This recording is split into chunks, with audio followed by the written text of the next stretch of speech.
the other one full of carbon. But just because you have carbon, I mean you're organic. Carbon dioxide or carbon is not organic. But carbon is the perfect backbone because it can hook to 4 other atoms. Nothing can hook it to more than 4. Carbon is the ideal one. Now let's move to 3, unless you heard that. Okay.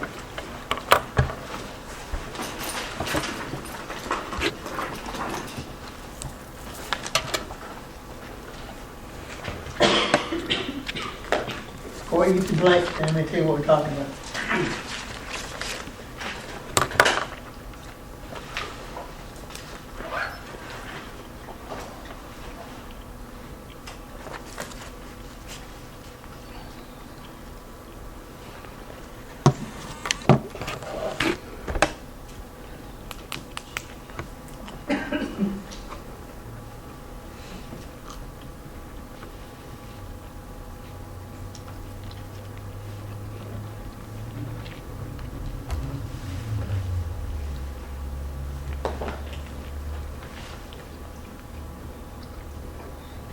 Now, number 2 tell you that in the beginning, we thought only carbon made you organic.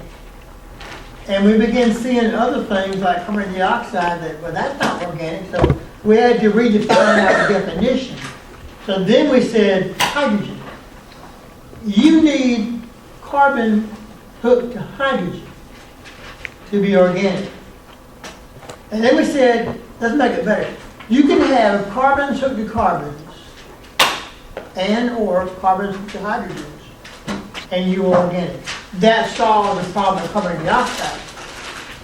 So you see carbons hooked to carbons and carbon dioxide. No. You see carbons hooked to hydrogens and carbon dioxide. That solves the carbon problem. Because at first we thought if you had carbon, that was good enough. And we were like, no, that's not good enough because carbon dioxide is not organic. And it says there C to C. That means to be organic, you must have at least one carbon hooked to a carbon, oftentimes many more in a line or a circle. And you can have carbons hooked to H's.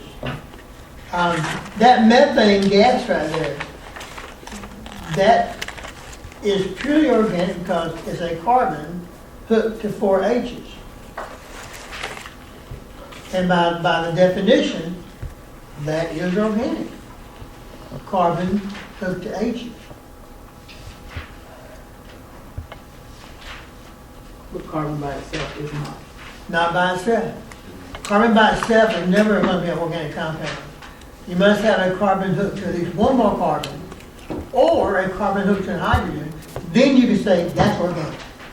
And that's why carbon dioxide does not fit the bill to be organic.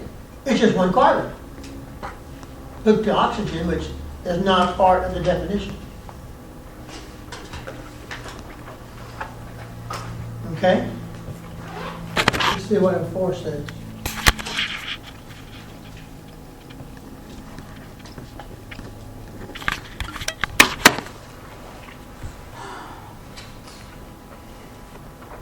Yeah, I remember this one back when I was struggling through college.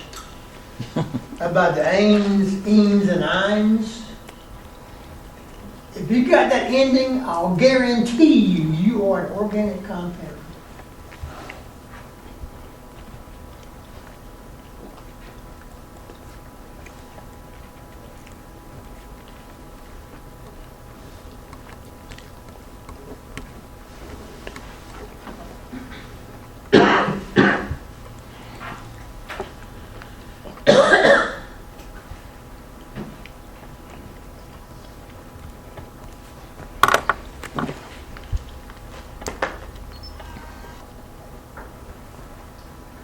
You can't have a metal in the structure and be an organic compound.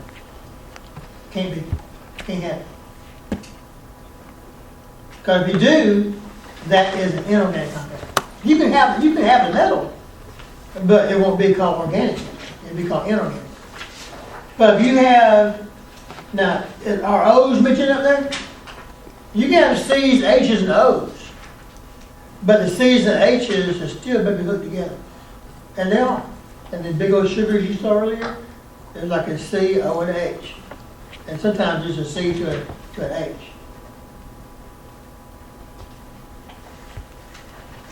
But I'm not going any further with those endings except to tell you that, you know,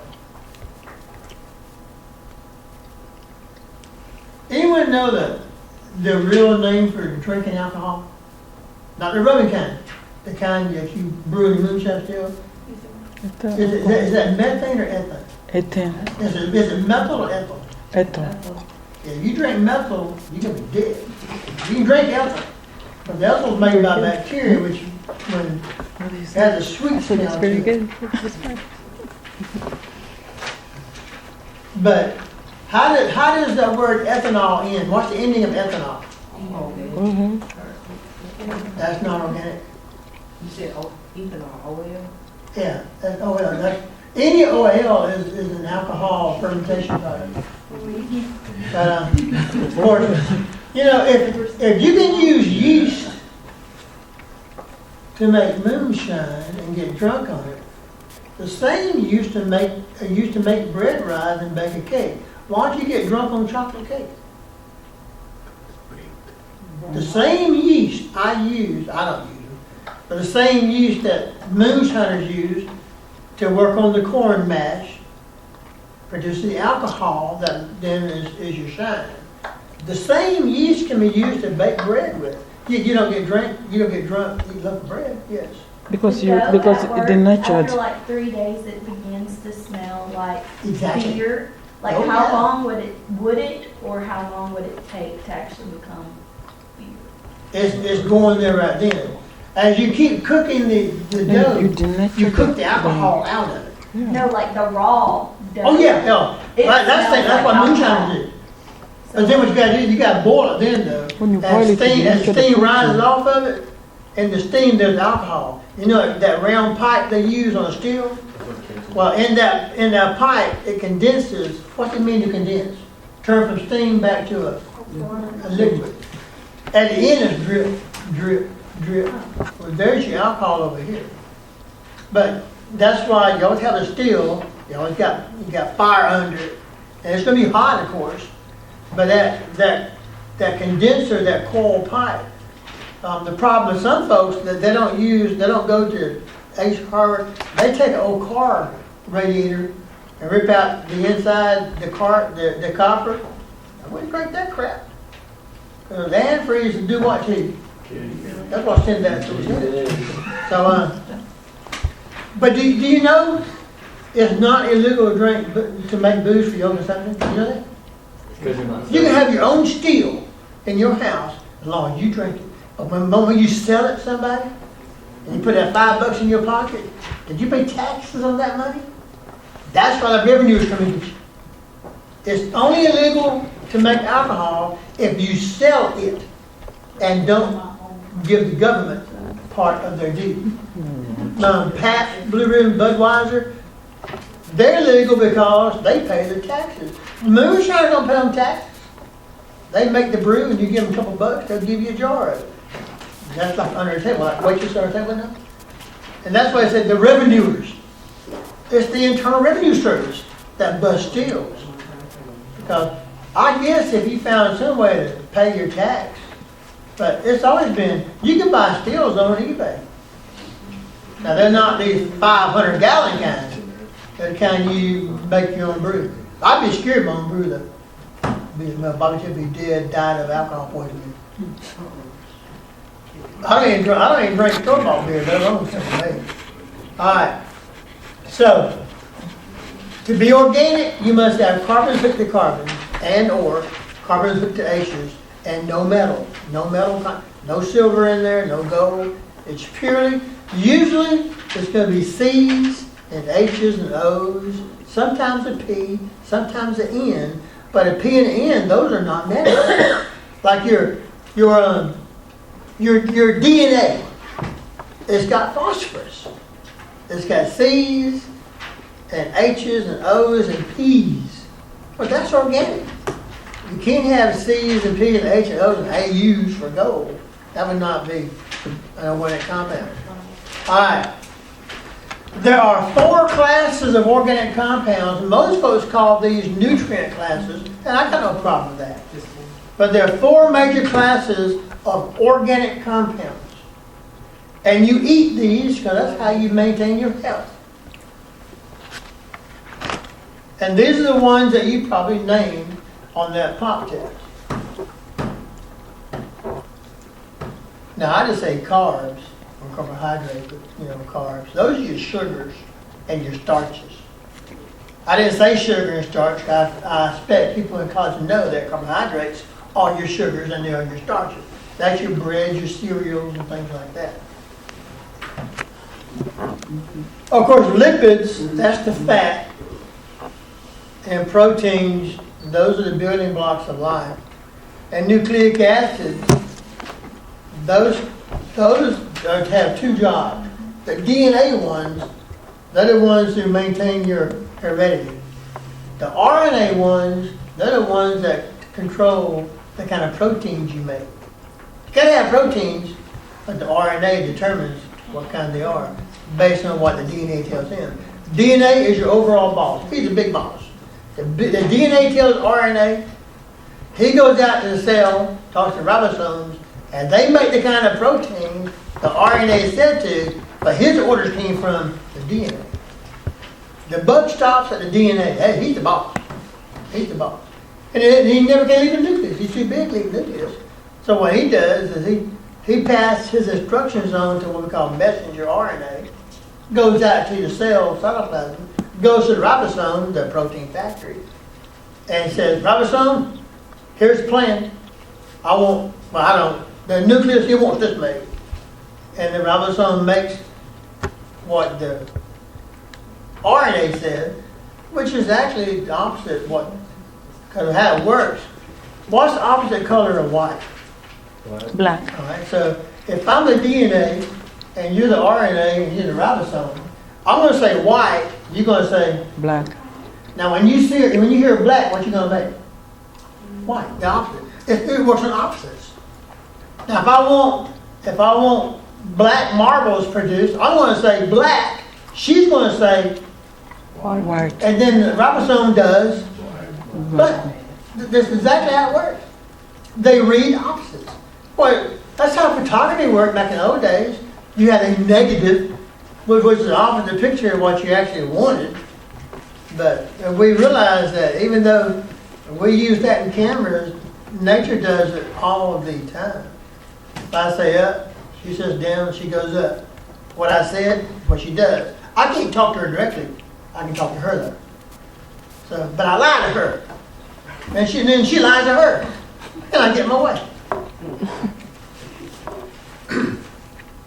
Now, there is no real order to importance. It's just, we're going to talk about it. That's the order most books talk about it. Carbohydrates. The simplest kind are simply called monosaccharides. Mono means one. Saccharide means sugar.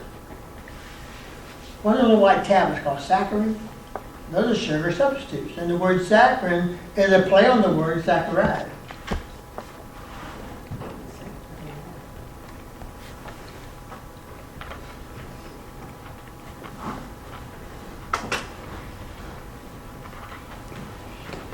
See the first 2 syllables, carbo? With an N, I got carbon done. What do you think hydrate means? Remove water. It means water. Dry. No, not remove. Dehydrate means. Hydrate. And that means for every carbon, I got 1 water. Carbohydrate means carbon and water. If I had 3 carbons, how many waters must I have? 3. I got 1 water per carbon. If I have 12 carbons, I want to have 12 waters. See the glucose formula there? C6. And there's your 6 carbons. But you see that right there? we write it like this. Let's see, what is 6 times 2? 12. 12. What's 6 times 1? 6. So this is how a math teacher would write it. This is how a chemist writes it. These two expressions are the same thing. But that's the way you write it in chemistry. And if you look carefully, I got 6 carbons and I got 6 waters. But I write it H12. O6, because that's my 6 waters in H12. And that's why that is a carbohydrate.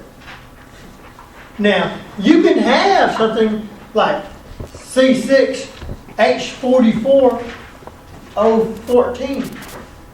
Is that water anymore? That's fat. Fat has the same 3 letters, but fat doesn't have the ratio of carbon to water. It's got a ton of hydrogens and a ton of H's, but not found in water.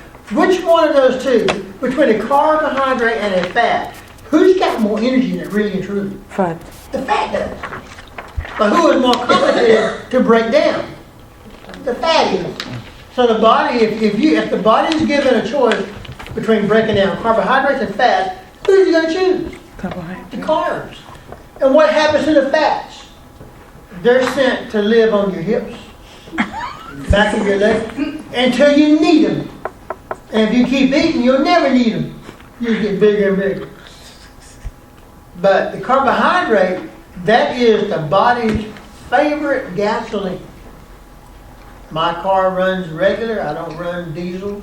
But this is, your body runs monosaccharide called glucose. There's no other monosaccharide. There's more than one monosaccharide there. You know that ribose sugar in RNA? That's a monosaccharide. You know the deoxyribose sugar? That's a monosaccharide. Only got 5 carbons though. He's got 6 here. Sucrose, your table sugar that you put in your Cheerios. That is H12. I mean C12H H22O11. Now if you have H22O11, that is how many waters? H22 boil. H22 divided by 2, what do you have? 11 waters. Carbon. Now, if I want to make that come back apart again, do I take water out of it or put water back in it? To make that disaccharide become 2 monos. Do I add water to it or take water out? When you eat dinner, do you drink tea or not? Why do you do that for? You're adding water back. Whenever you break down something, you must add water back. Because when a plant makes it, he pulls water out. That's called dew. When that plant makes leaves, he makes black-eyed peas, he makes strawberries, he makes whatever. He is pulling out the water. And when he does, those things glue together. Well, if you're going to eat the piece of corn or the cabbage, whatever, for you to get those things back apart, you got to put the water back. And that's why you drink tea or beer, wine, whatever you have with your meal. If you don't, if you leave here and swing like McDonald's, get your French fries and nothing to drink, by the time you get home, you're going to be thirsty. Because you're going to get that water from your blood. Now, I'd recommend you make a drink to go with your fries. Unless you're on a budget, you can't afford it but one thing. But if you don't, you're going to find that by the time you get home, your mouth is dry. Because dry mouth is the brain will signaling you to visit the water fountain. How often do you drink water and your mouth's not dry? Think about it. When your mouth is moist, you don't feel the urge to drink water. When your mouth dries though, you want to go and get some water from the refrigerator and drink it. That's the body's way of telling you to replenish your water supply. Your mouth gets dry. Alright? Table sugar, which I just talked about, is actually 2 simple sugars glued together. It's 2 monos, and we call that a disaccharide. Di means what? 2. So 2 monos glued together produce a bigger thing called a disaccharide. So I make more too, though. I can hook them 1,000 long. That'd be a poly. Too many to count, we just say poly.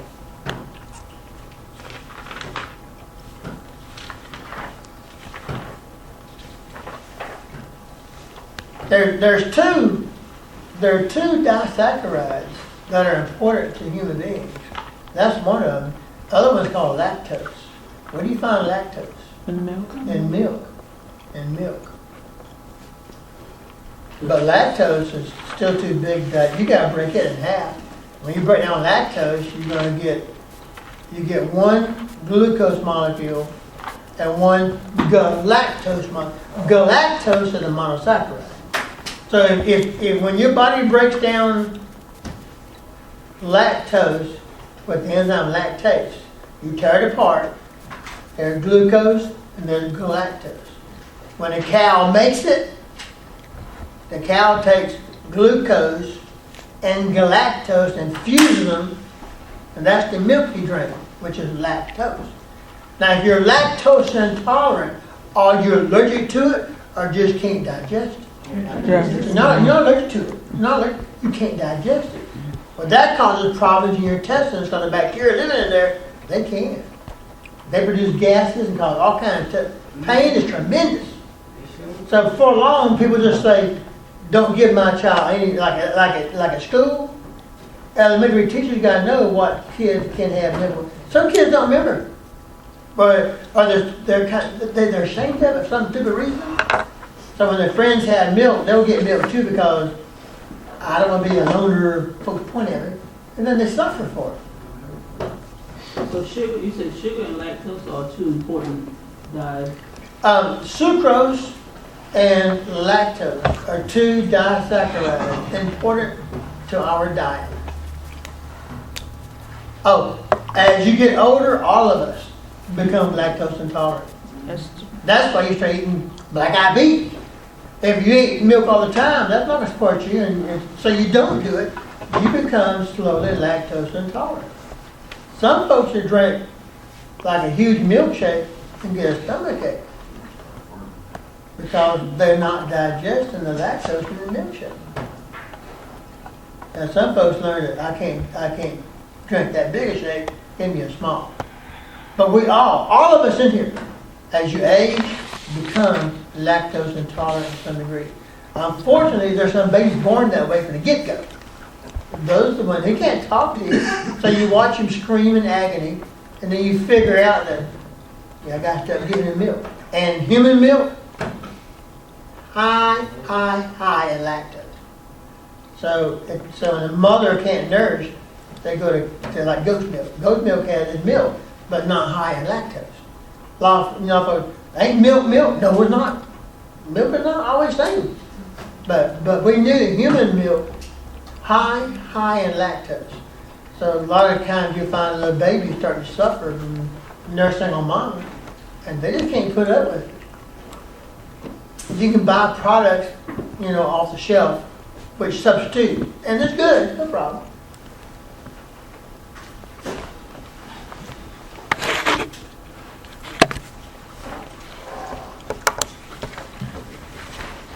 Okay.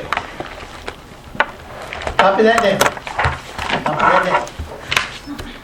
So the next slide is what you're going to be answering. Copy that down. Number 7 has, I just chose 7, has 3 answers. Number 8 got 3 answers. Number 9's got 3 answers. And the next slide will show you my questions. So, number 7, answer. Number 8, answer. And number 9, answer. That's what I'm looking for, 3 answers. And the next slide, you'll see what I got in front of it. It's very simple.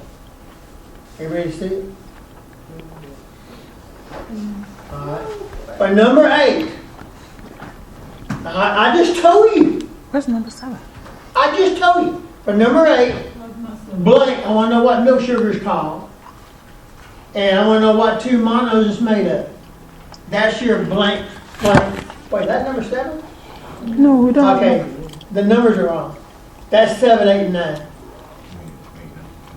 I like those numbers with those, 7, 8, and 9. Let me change them. I'll think about it. Oh, they're under, doggone I don't have mine. it. No, I do it the other way. I'll take this off.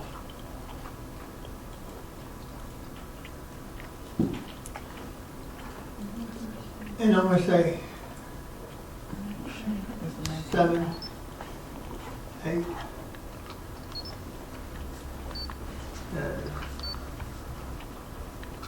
Now, I'm going to this slide and pick up my coverage. And copy onto the clipboard. Then go back to this slide and drop on top of it. Then erase this slide. Now, if I did it right, let's see what happens. There they are. I did it right. So 7, 3 answers are, I want to know what milk sugar is called. I want to know the 2 monos that make it. 8, I want to know what table sugar is called. And I want to know the 2 monos that make it. And the last one, I want to know what malt sugar is, like a malt. It has a unique flavor, doesn't it? You're tasting malt sugar. I want to know what it's really called and what it's made of. All 3 of these are disaccharides that made of 2 things. So milk sugar, 2 things made of. Number 8, table sugar. Name it and then tell me 2 things they're made of. And number 9, malt sugar. Name it and then tell me the 2 things they're made of. And the other stuff I have on there kind of helps you find them. To do your research, and when you get done, email me. You can just say number 7, word, word, word. Number 8, word, that's what I'm looking for. Now you got to copy this down here. So when I come back, you have me your name, and I'm looking for a grand total of 9 answers. Can you go back? Sure. What's the art? I didn't. Milk sugar, table sugar, malt sugar. Those are all disaccharides. They're all made of 2 monosaccharides. That's my last 2 blanks over there. Supposed for you to email me this And, question, please. I don't have mine. Email them to me by midnight. And I've told you the first 2 already. I haven't mentioned number 9 on I purpose. know the answers. Do the digging on your own. But I've already told you the first 2. So I've done 6 of those 9 for you. If you were listening to those ears. So you did 7 and 8 and you didn't do malt sugar. I hadn't discussed malt sugar. But have you ever had a malt? Yes. A malt like a Dairy Queen? And I like the way they taste. Nothing tastes like a malt. That you're tasting malt sugar. And it's, I wouldn't call it sweet. It's made from wheat. I wouldn't call it, I don't know what to call it, but I like it though. I like a vanilla malt more than anything I know of. You got chocolate malt, I like a vanilla malt. So, good, huh? Is it like malt liquor? I don't like any kind of liquor. I'm saying like that malt thing. Well, I never had, I don't know. I never had malt liquor. So I can't say yay or nay. All right? I'll go back. Is that stuff on your outline too? Yeah. Okay.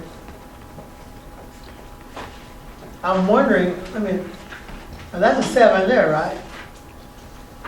That might should have been 8, 9, and 10. Because there's 11, right? I may have changed it the wrong way. I'm thinking that's really 7. And I'm thinking that should have been probably 8, 9, and 10. And call that 8, 9, and 10. Because next slide starts 11. It's 8, 9, 10. That's probably what I planned. I'll change it when y'all leave. No point to be anymore.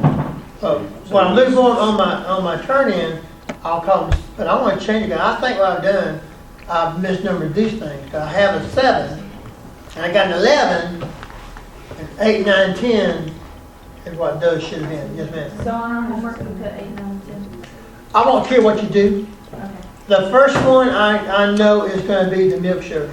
The next one's going to be about the table sugar. And the last one's going to, I don't care how you number them really. Don't mess the order up though. Let the first, whether you say the first one is 7, I don't care. Let the first one be about the milk sugar. Let your next one be about Table the sugar. table sugar. And the last one be about Malt sugar. the malt sugar. And the numbers I don't really care about, tell you the truth.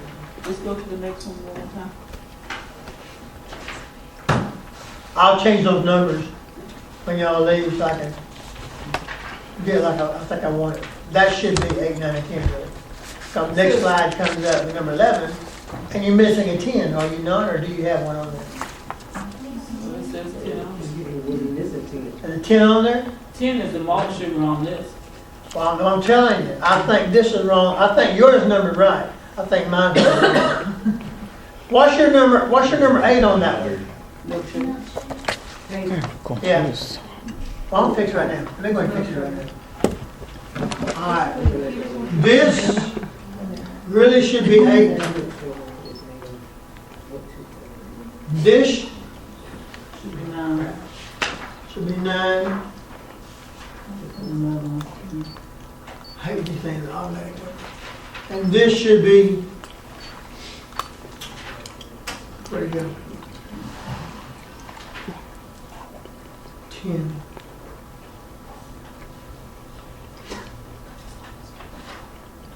I can't see, okay.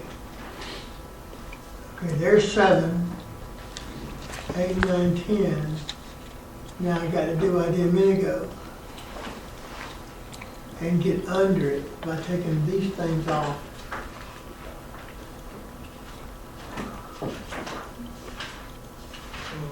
And make this one 8, 9. Well, just now match your sheet. Yeah. Okay. That's how I had planned for it to be written, because your sheet shows that. I'll come back here and I'm gonna pick up my overlays and putting it back on the other one. That one. Then we delete this one. Now see if it works. Okay, see if it works. There's 7, 8, 9, 10. Wait, 8, 9, 10, you go back. 11. Okay, that's how it should have been from the get-go. I don't care if you use 7, 8, 9. I don't care. Your first answer better be about what? Milk sugar. That's all I care about. But that's how I should have numbered it.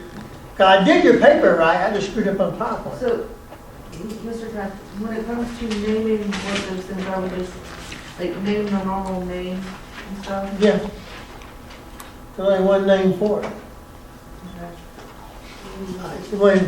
When you name that milk sugar, I want to know, it's an OS word. All these are OSes. All 9 end in OS. Because, OSE. Glucose, sucrose, maltose, fructose. They all end in OS, every one of them. If you end in OS, you are a sugar. All right? Now, let's go to number 11 and look at it. All right. This is 11.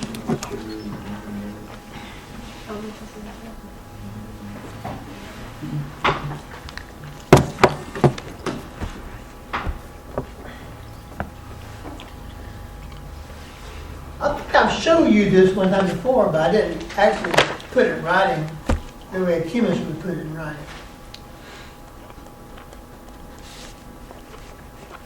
Have we not mentioned dehydration synthesis before? I'm saying, I thought I did. I'm gonna look ahead for a minute. Don't get mad. Good. That's what I want to show you. I got a picture coming. I can show you a picture. They're trying to explain to you in words. Get this down though, and my picture is going to verify what you're writing down right now.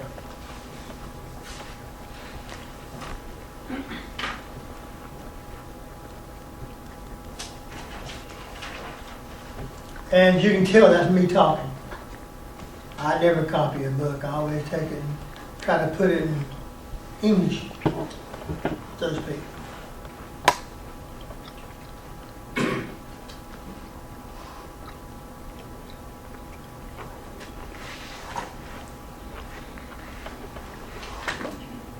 And right here, there's the hydrogen you remove from one of the members, and there's the OH other member. When these come together, isn't this same as that?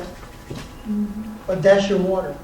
The H from one member and the OH from the other member, when they come together, I just remove water.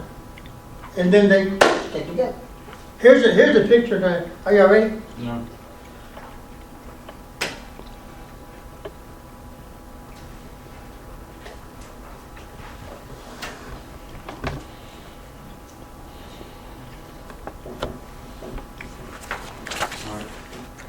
Ready? Okay.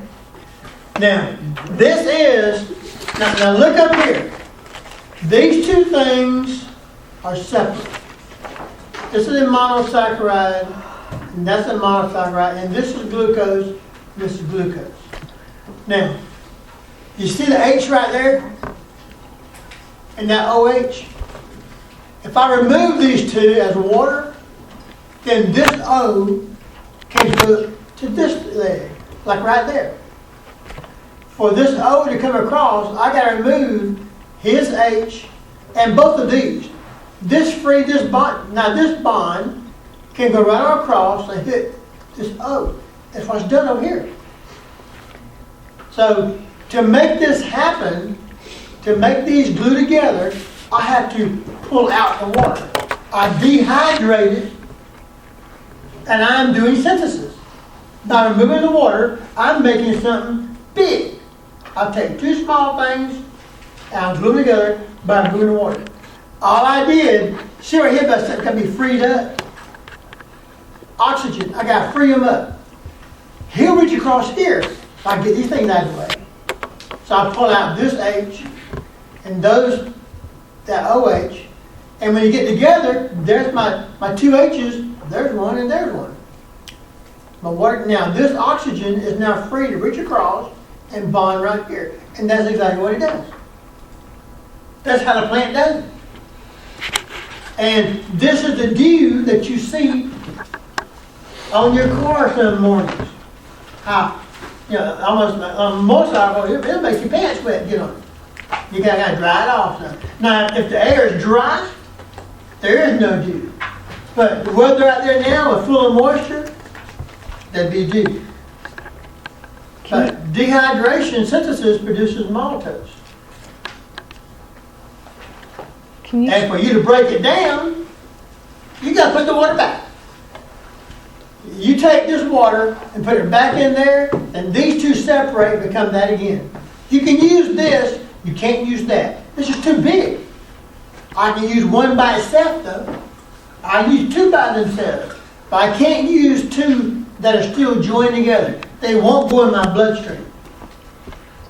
So what you do, you break them down. Can you change the pictures to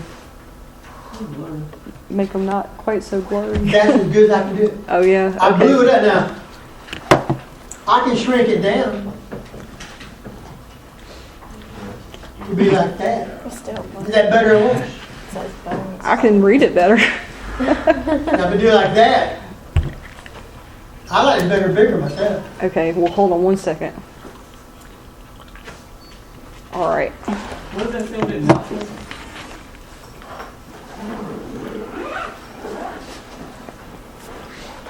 That's not quite as big as it was. I'll do medium grade.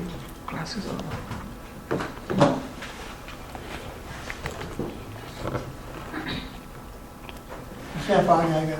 I can't finish this. I want to do, this is hydrolysis.